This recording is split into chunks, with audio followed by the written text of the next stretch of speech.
Hi everybody, welcome back to the channel. This week we're going to be doing a no buy week. I've also been heard it called pantry week, struggle week. You can call it whatever you want. So what it is that we're going to be using what's in the house to cook with all week. So that's breakfast, lunch, dinner, snacks. I'm going to be showing you the dinners that I'm going to be making just because dinners are the most expensive meal of the day and our lunches and breakfasts are pretty boring. It's leftovers or pancakes, French toast, that kind of thing. So I'm going to just be focusing on the dinners.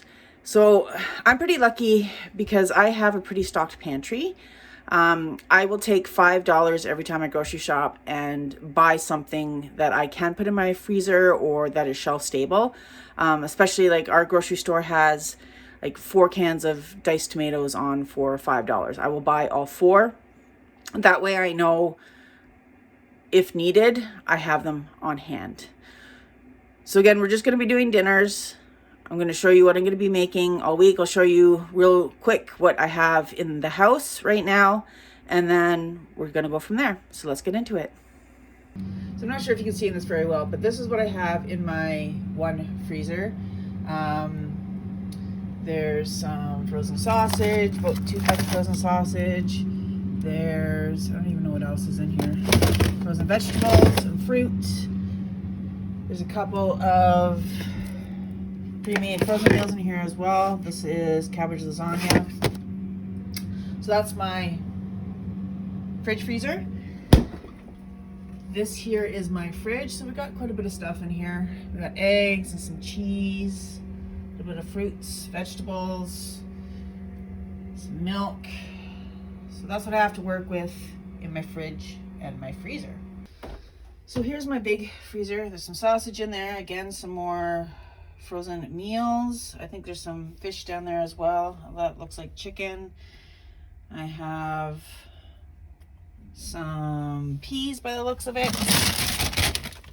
Yeah, there's some fish down there and stuff as well. So we're pretty set for the week, just in the stuff in the fridge and the freezer. So let's go take a look at my dry goods. Okay, I'm not really sure if you can see all that in there, but there is some black beans. I think there's tuna in there. There's some pasta sauce. Oh, there's something that's not supposed to be in there. Baking stuff, pasta. Yeah, there's some tuna in there too.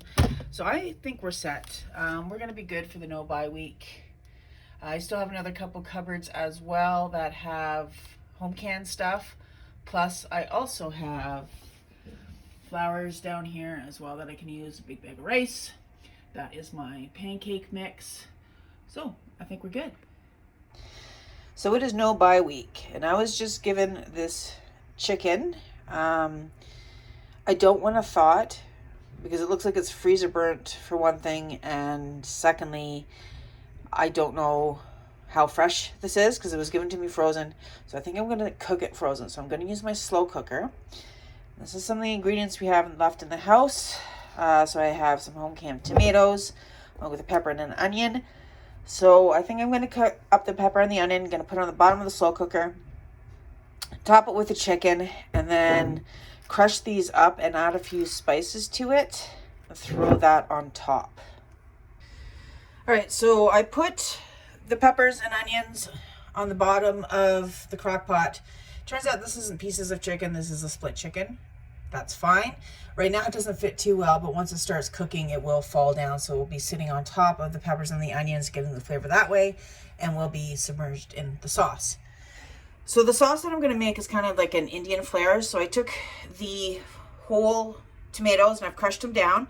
I've added some cloves, some cinnamon, some ground coriander, salt, paprika, ground ginger, turmeric, and I'm going to add some chicken broth to that as well. I'm just going to mix it up and I'm going to pour it over top of this chicken.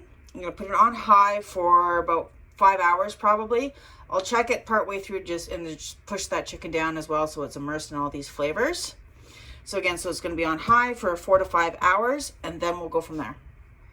So it's been 5 hours. I took the lid off to check it. The chicken is cooked perfectly. So I'm going to put the chicken back in here. I'm going to take it off the bone. I'm going to keep the bones and the skins aside. I'm going to put the chicken back into the crock pot. I'm going to add a little bit of cornstarch and water and boil it again so that it thickens up. I think I'm gonna serve this over mashed potatoes. And then I will use, like I said, the bones and the skin to make a broth, and I'll have soup tomorrow. So about 8 months ago, when I was in the grocery store, there was a huge pork loin, I guess you can call it, for like $27. So I had purchased that and I cut it up into 5 pork roasts. So about 3 months ago, I cooked that up in the crock pot and then shredded it. So I found this in the bottom of the freezer today. So I think I'm going to heat this up once it thaws a little bit more.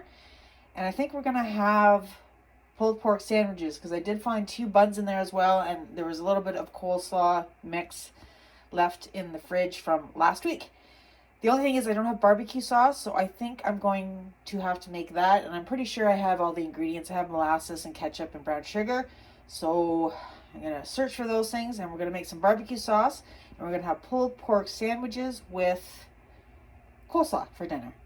All right, so I'm going to make the coleslaw dressing. I prefer the oil and vinegar type dressing as opposed to the creamy one. So in the bowl already, I have 2 tablespoons of sugar. To that, I am going to add about 1/4 cup of red wine vinegar. We're going to add some salt. You can do that to taste. And about 2 tablespoons of oil of choice. I like using olive oil. Okay, we're going to mix that up. If I can find a spoon. So once the sugar is dissolved, then we're just going to add, they say a whole sack. I only have about half, but that's okay. And I like to make this before the meal is ready, because then all of the flavors of the dressing will soak into the cabbage. All right, so I'm just going to pour that in. And we are going to toss it up. It is that simple. This is one of my favorite dressings. As you can see, it's super easy to make. So once that's all incorporated, I'm just going to set it off to the side, and I'm just going to leave it on the counter until the rest of the dinner is made, and the cabbage will have taken all of those yummy, yummy flavors. All right, barbecue sauce. So it turns out I have all the ingredients needed for barbecue sauce. So in here is 2 cups of ketchup. We're going to add half a tablespoon, or teaspoon, sorry, of salt. A 1/4 teaspoon of garlic powder. Pepper, about 1/4 teaspoon worth. Teaspoon of lemon juice, give or take. So I'm just going to use half. The lemon. There we go. Also going to add a 1/4 cup of brown sugar.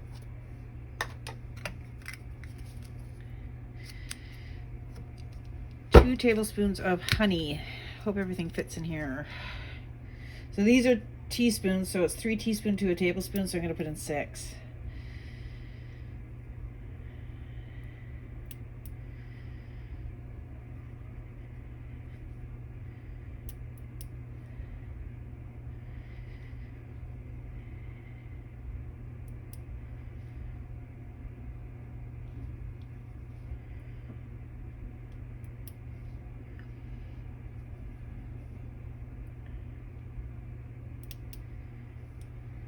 This might be a little sweet. I've never made this one before.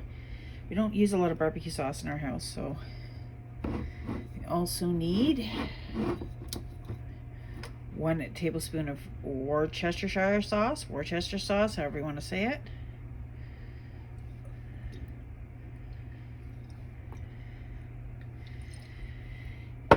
And we are going to add half a cup of apple cider vinegar. That's kind of close.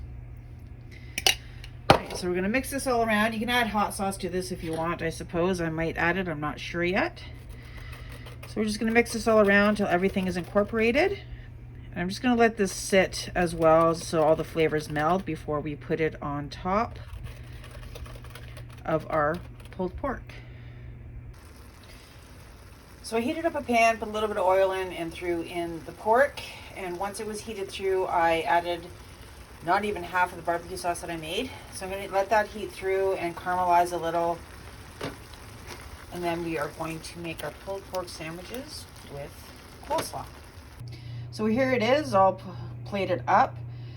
It was a super simple, easy meal to make. Even though I made the barbecue sauce and the dressing for the coleslaw, it was still easy. It took no time at all. And the caramelization on the pork, because of the barbecue sauce, is excellent. It's going to be a really tasty meal. So I was given this today from the food share in Sparwood, so I'm going to use it for dinner. I don't feel like having meat today, so I think I'm going to make like a rosé sauce just for pasta. So I'm going to be using the cream cheese and be adding about a cup of the shredded mozzarella. I have milk in here along with some chicken broth, salt, basil, pasta sauce, oregano, onion, and a couple cloves of garlic. So I'm going to get this stuff all cut up. Then I'll put the pot on the stove and we'll go from there. Heated up a pan, added a little bit of butter and oil, chopped up the onions, crushed the garlic, and threw those into the pan as well. We're just going to let these cook for 3 to 5 minutes until they become soft and a little bit brown. If you don't have butter, that's fine. You can either leave it out. If you have margarine, you can use that as well. I've already turned on the water for the pasta, so once that's all ready to go, we'll throw some pasta in. I think I'm going to use shells today because I can't find the penne. I find shaped pasta works better for this kind of stuff because the sauce will stick to it. So we'll get these all browned up and then we'll continue on. Onions are soft. I'm going to add pasta sauce. Make sure I get everything out of there. I'm going to mix that around, and to this we're going to add some salt and some basil and dried oregano as well. I'm going to let it simmer, kind of come to a very low boil, and then turn it down a little bit so it just simmers. We're going to let it simmer for a few minutes, and then we're going to add the cheese.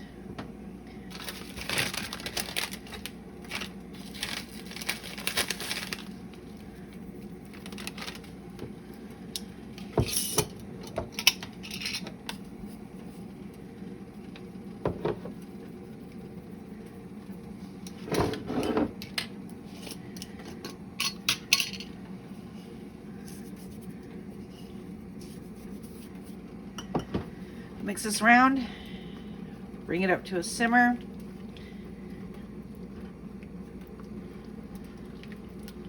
And then add that nice, lovely cream cheese. So as you can see, it's got a little bit of a bubbly thing going on. So now we're going to hit it with the milk and the chicken broth. Mix that in. Gonna add all of this cream cheese. It's about half a block if you just have a block of cream cheese. Make sure we get as much as we can out of there. We're just gonna keep mixing this in until it basically melts. Once this cream cheese is all melted in there, I'm going to add a cup of pizza mozzarella. The reason why I'm using pizza mozzarella is because it melts much better than those little balls that you can get of mozzarella. After we add the mozzarella, we will again let it simmer for 7 to 8 minutes so it thickens up a little bit, and by that time the pasta will be done. So I've added a cup of the shredded pizza mozzarella. And again, I'm just going to incorporate that in. I'm just going to stir it until it melts, and then I'm going to let it simmer, like I said, for 6 to 7 minutes. And this is a great way to use up cream cheese. I know I will buy a little tub of spreadable cream cheese because I want it on a bagel or crackers or whatever it is, and then it ends up being stuck at the back of the fridge, and I throw it out because I don't really know what to use it with. And I forget that you can add it to pasta sauce, and it makes a very nice creamy sauce, and you'll use it up instead of throwing it out. So keep that in mind the next time you have cream cheese hanging around the back of your fridge. heated up a pan, added a little bit of oil, and I did cut up an onion and threw that in there as well, let that soften, and then I threw in the ground beef to brown it up. And on the top, I added some mustard. I put in a few squirts of Worcester sauce and the barbecue sauce that I made a couple days ago because I might as well use it up. Oop, you could probably use ketchup as well. Some of the recipes I think showed like either pickles being put in or sweet relish. You could do whatever you want here. Basically, it's whatever you like on your burger. So I'm going to cook this up, let it cook down a little bit. Then we're going to preheat the oven to 400. Roll out those pie shells. Hopefully that works. And then we'll throw them in the oven. So the pie crust didn't work out as well as I wanted it to. So one of them really broke. So I'm going to use that one as the top. And I'm going to use the other one that kind of worked out okay for the bottom. Now you're supposed to cut your pie shells into 6, but it just wasn't working for me. So I did 4. So these are going to be very big ones. I turned off the beef mixture, let it cool a little. So I'm going to put some on to the pie shell.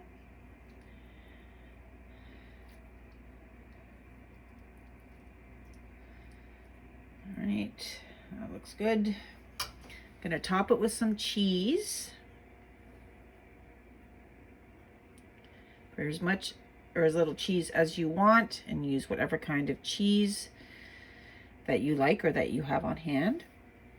So I'm going to use one of the broken ones that I've kind of put together for the top. But first, I'm going to use a little bit of egg wash here. So I just took an egg, added a little bit of water, and just scrambled it up a little there. I'm going to put this around the edge.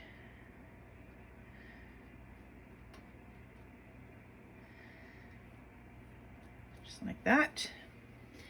We're going to take one of these MacGyvered ones here. And we're going to put that on top. As you can see, they're really broken, but that's okay. Now I'm going to take a fork, pull that part up, just crimp along the edges, just to keep everything in there. Hopefully. Oh dear. These are going to work out just fine.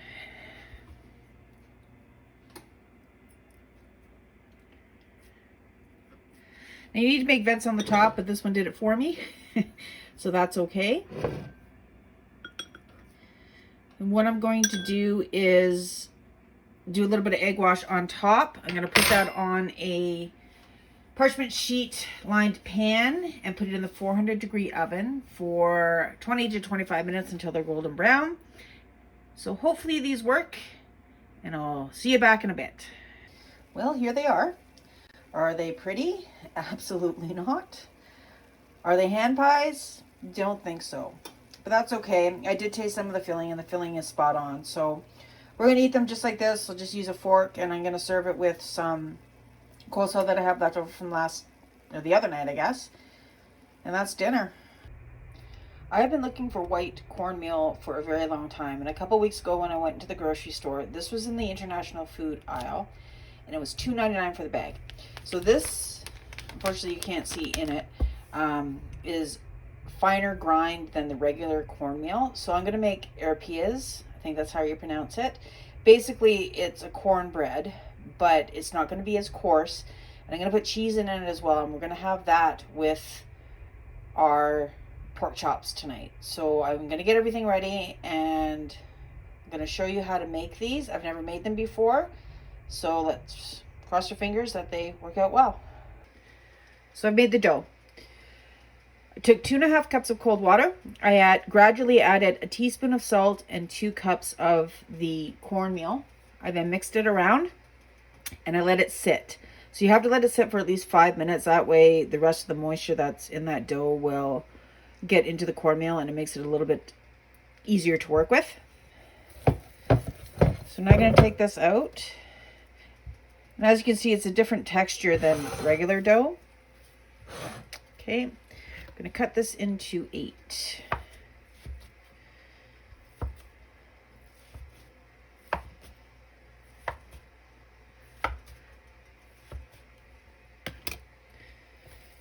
these other ones out of the way. So for these, we are going to make them into a little ball, and then we're going to flatten it.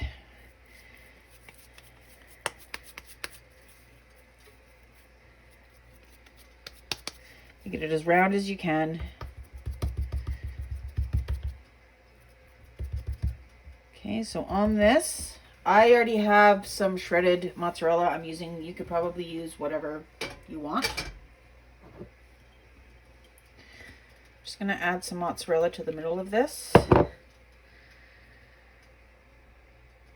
Fold the sides back over, making sure all the cheese is covered. Kind of make it into a ball again, I guess.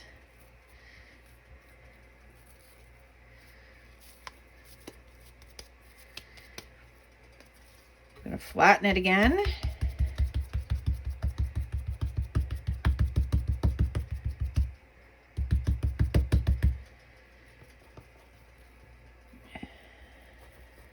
It's not easy to get off though, that's for sure.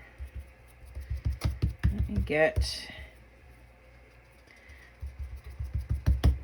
spatula here.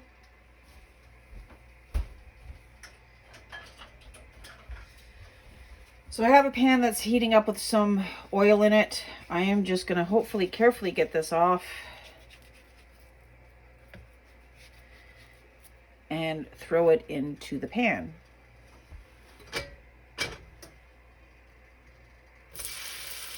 So we're going to fry that up and see how it works out. So I'm going to work on the rest of these and the rest of dinner, and I'll see you in a minute. So I found out if you shape it in your hand, it works better. It doesn't stick to the counter because it's not on the counter. So just flatten it out in your hand, add the cheese, put it back into a ball, flatten it again, and throw it into a pan with a little bit of oil in it. Cook each side for 5 minutes, and these should be perfect. So here it is, everything done. Simple meal. The pork chops, all I did was I took my cast iron grill pan, I seasoned the pork chops. On the stovetop, I just browned them on both sides and then threw them in a 350-degree oven. Heated up some frozen peas and made the cornbread, the cheesy cornbread. Simple and delicious. Chicken enchiladas are something that I always have in my freezer, so they're great for no-buy weeks. Super simple to make. I will show you how to make them when I do my freezer meal video. So I've heated the oven to 425 degrees and I've brushed the enchiladas with a little bit of olive oil. If you have spray too, you can spray them down. Either way, it doesn't matter. This will help crisp them up a little bit so that when we add the sauce and cheese, they don't get soggy. So we're going to throw them in for about 15 minutes and then we'll pull them out and finish them off. Okay, so I've taken them out of the oven. They were in there for 15 minutes. I ended up turning the oven down to 400. So I've topped this with just regular tomato sauce. You can use whatever you want. You can make your own enchilada sauce if you want. You can use store-bought. I just find tomato sauce to be easier just because I always have it in the house. So I'm going to top this with cheese and throw it back in the oven. Normally I would top this with lightly greased tinfoil. However, I don't have any in the house. And it's fine because I've done it without tinfoil on the top before and it works out fine.